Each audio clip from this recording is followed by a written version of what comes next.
Vamos a hablar de instrumentos de medición y propiedades de los fluidos. Primero, non-slip condition. Cuando la capa más externa del fluido se adhiere a la superficie con la que está en contacto y adquiere la velocidad de la misma. A través de la viscosidad propia del fluido afecta a las capas adyacentes. Como la velocidad es relativa, si tomamos de referencia la superficie, la velocidad será de 0 metros por segundo, siempre, o sea, no hay deslizamiento.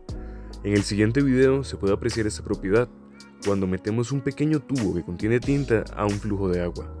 Podemos ver cómo la mayoría de la tinta fluye con el agua, excepto la tinta que está en contacto con la superficie. Esta se queda adherida hasta que es removida manualmente. Segunda propiedad, viscosidad. La viscosidad se refiere a la fricción interna o resistencia al flujo de un fluido. Todos los fluidos reales tienen una resistencia interna al flujo, la cual puede verse como fricción entre las moléculas del fluido. Esta es una propiedad dependiente de la temperatura. El comportamiento de la viscosidad con la temperatura es distinto en el caso de líquidos y gases. En los líquidos, la viscosidad se debe a la cohesión intermolecular. Por lo tanto, al aumentar la temperatura, se incrementa la energía molecular y por ende disminuye la viscosidad. En los gases, la viscosidad se debe al choque intermolecular, de modo que al aumentar la temperatura, crece la cantidad promedio de choques entre moléculas, por lo que también se incrementa la viscosidad. En el video que se muestra a continuación, tenemos dos fluidos cuyas densidades vamos a comparar. Fluido A es miel que se encuentra en la botella de la izquierda, y el fluido B es agua que está en la botella de la derecha. Vemos que la miel es más viscosa que el agua, ya que la miel presenta mayor oposición a fluir. Tercera propiedad, la densidad. La densidad es una magnitud escalar que permite medir la cantidad de masa que hay en determinado volumen de una sustancia, de lo cual además podemos deducir que la densidad es inversamente proporcional al volumen. Mientras menor sea el volumen ocupado por determinada masa, mayor será la densidad. En el siguiente video tenemos un clásico experimento, la torre de fluidos, en el cual vertimos 3 líquidos con distintas densidades en un vaso para poder apreciar esta propiedad de manera visual. Primero miel, luego añadimos agua y finalmente aceite. El fluido más denso es la miel, luego le sigue el agua y el menos denso es el aceite.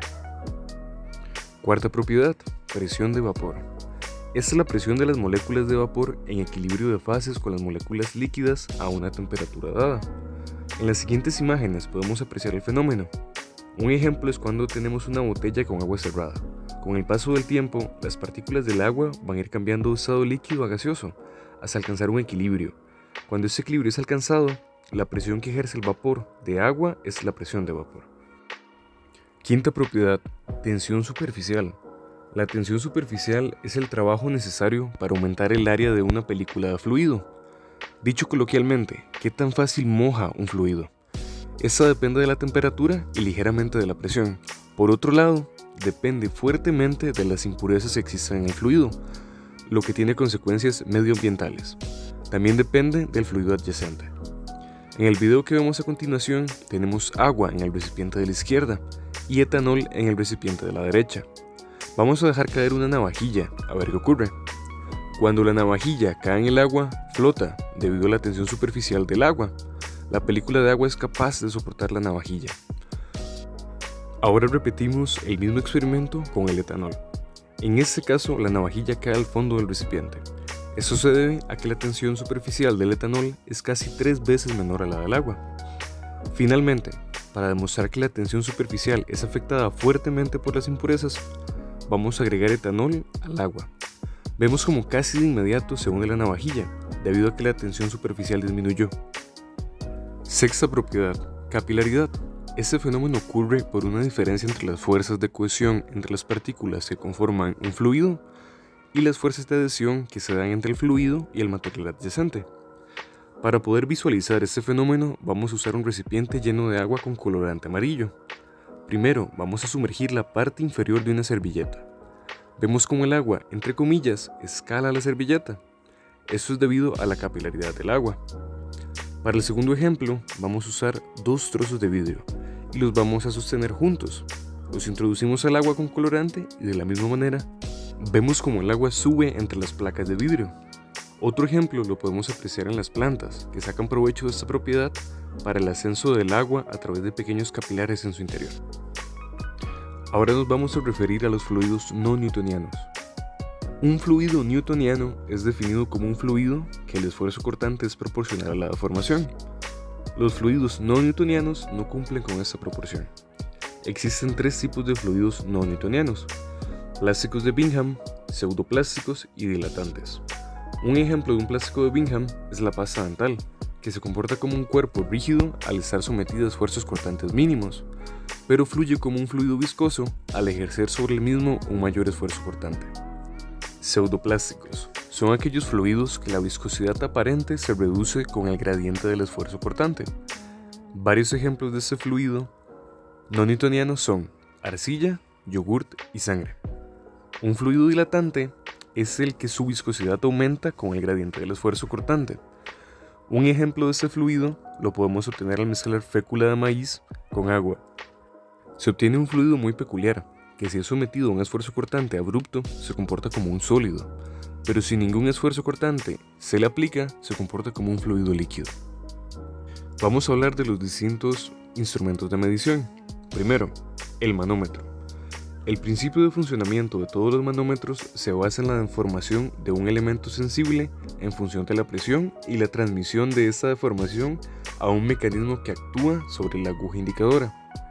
Existen múltiples tipos de manómetros que cumplen distintas funciones en la industria.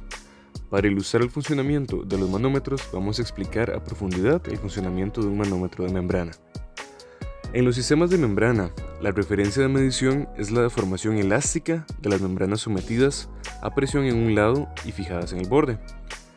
Esta deformación se convierte en un movimiento rotatorio mediante un mecanismo de aguja. Debido a su forma y sujeción, los sistemas de membrana tienen elevada estabilidad mecánica y por lo tanto son menos sensibles a las vibraciones. Son usados generalmente en sistemas de baja presión. Como la membrana se puede apoyar contra la brida, tiene una gran protección contra sobrepresión. Segundo instrumento de medición, caudalímetro de agua. Un caudalímetro es un instrumento de medida para la medición de caudal o para la medición del gasto másico y suele colocarse en línea con la tubería que transporta el fluido. Dentro de los contadores de agua se distinguen entre contadores mecánicos y no mecánicos. En estos últimos, la velocidad del agua se deduce mediante otros procedimientos que no tienen que ver con el impacto del agua sobre un elemento móvil, y en ellos siempre intervienen equipos electrónicos que convierten una señal, ya sea electromagnética, ultrasónica, etc., en una señal de caudal. El caudalímetro mecánico lo podemos encontrar en la mayoría de las casas en Costa Rica. Este se encarga de medir el caudal a lo largo del mes. Con la información del caudal, a final del mes se puede calcular cuánto cobra la IA. A continuación vemos un par de imágenes del caudalímetro de agua afuera de mi casa, y en el siguiente video podemos ver cómo se comporta cuando abrimos y cerramos un tubo dentro de la casa. Tercer instrumento, el termómetro. Un termómetro es un instrumento que mide la temperatura de un sistema en forma cuantitativa. Una forma fácil de hacerlo es encontrando un fluido que tenga una propiedad que cambie de manera regular con la temperatura. Existen múltiples tipos de termómetros, por ejemplo, de resistencia, infrarrojos, digitales, líquidos, entre otros. Nos vamos a centrar en explicar el termómetro líquido, ya que en este podemos apreciar las propiedades de los fluidos empleados en ellos. Los termómetros de líquido suelen usar mercurio en ellos, ya que esa sustancia se dilata cuando está sometida a temperaturas elevadas y se contrae con temperaturas bajas. En el video podemos ver cómo se sumerge el bulbo de un termómetro de mercurio en agua hirviendo.